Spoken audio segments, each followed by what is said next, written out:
बहुत से लोगों को पता होगा कि द्रौपदी के श्राप के कारण कुत्ते खुले में सहवास करते हैं, पर आपको ये पता है कि द्रौपदी ने आखिर ऐसा क्यों किया और कौन सा श्राप दिया था कुत्तों को, जिसकी वजह से आज वे ये श्राप भुगत रहे हैं। तो दर्शकों, आज हम आपको इसका पूरा इतिहास बताने वाले हैं कि आखिर द्रौपदी ने ऐसा क्या श्राप दिया था जिसकी सजा कुत्ते कलयुग में भी भुगत रहे हैं।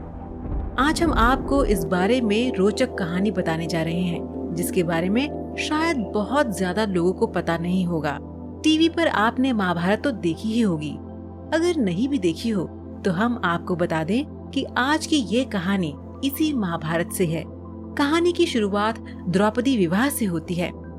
जब अर्जुन द्रौपदी से विवाह कर उन्हें अपने घर लाए तो माँ कुंती ने अनजाने में ये कह दिया कि वे जो भी लाए हैं उसे सभी भाई बराबर में बांटकर उसका उपयोग करेंगे, और इसी वजह से पांचों भाइयों को द्रौपदी से विवाह करना पड़ा था।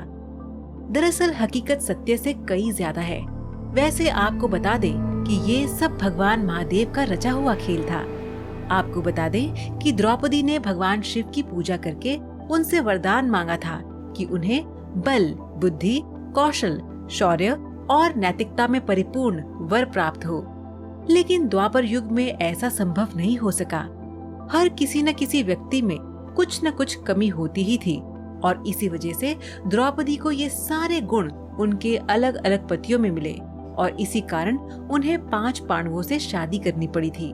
और जब अर्जुन द्रौपदी को शादी करके घर लाए तो इसी कारण अनजाने में माँ कुंती के मुंह से ये बात निकल गई कि जो भी लाए हो उसे आपस में सब भाई बांट लो।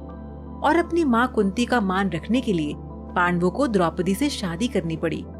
और इसके बाद पांडवों में ये निर्णय लिया गया कि प्रत्येक वर्ष किसी एक ही पांडव के साथ अपना समय व्यतीत करेंगी द्रौपदी, और जो कोई भी इस निर्णय का दुरुपयोग करेगा उसे 12 वर्ष तक का वनवास जाना होगा। और जब भी द्रौपदी किसी पांडव के साथ अकेले में समय व्यतीत कर रही होती तो दूसरे पांडव को उस कक्ष में आना वर्जित था।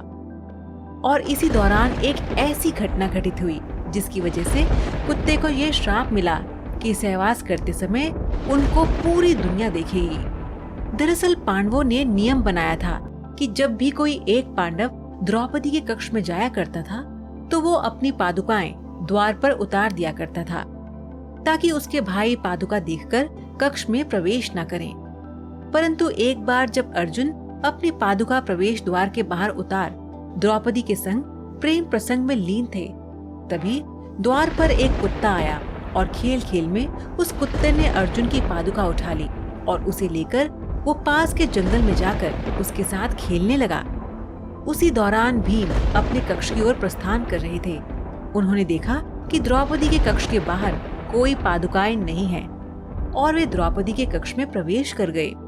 इस तरह से भीम को अपने कक्ष में देखकर द्रौपदी काफी शर्मिंदा हो गई, और बहुत ही क्रोधित होते हुए उसने भीम से कहा कि उसने कक्ष में प्रवेश कैसे किया जबकि अर्जुन उनके कक्ष में है। इस पर भीम ने बताया कि बाहर कोई पादुका द्वार पर नहीं रखी थी। इसके बाद दोनों भाई कक्ष के बाहर आए और उन्होंने पादुकाओं को खोजना शुरू कर दिया। ढूंढते ढूंढते वे पास के जंगल में पहुंच गए और उन्होंने देखा कि एक कुत्ता अर्जुन की पादुकाओं के साथ खेल रहा था। द्रौपदी इस बात से बहुत ही लज्जित महसूस कर रही थी और उतनी ही क्रोधित भी थी, तो उसने क्रोध में आकर कुत्तों को ये श्राप दिया, जैसे आज मुझे भीम ने सहवास करते देखा है उसी तरह तुम्हें सारी दुनिया सहवास करते देखेगी। और तभी से माना जाता है कि कुत्ते सहवास करते समय लोग लज्जा की चिंता नहीं किया करते हैं। तो दर्शकों, आज का सवाल आपके लिए ये है कि क्या आप बता सकते हैं कि द्रौपदी के 5 पति के क्या नाम थे? आप इसका जवाब हमें नीचे कमेंट बॉक्स में दीजिए। हमें आपके जवाब का इंतजार रहेगा।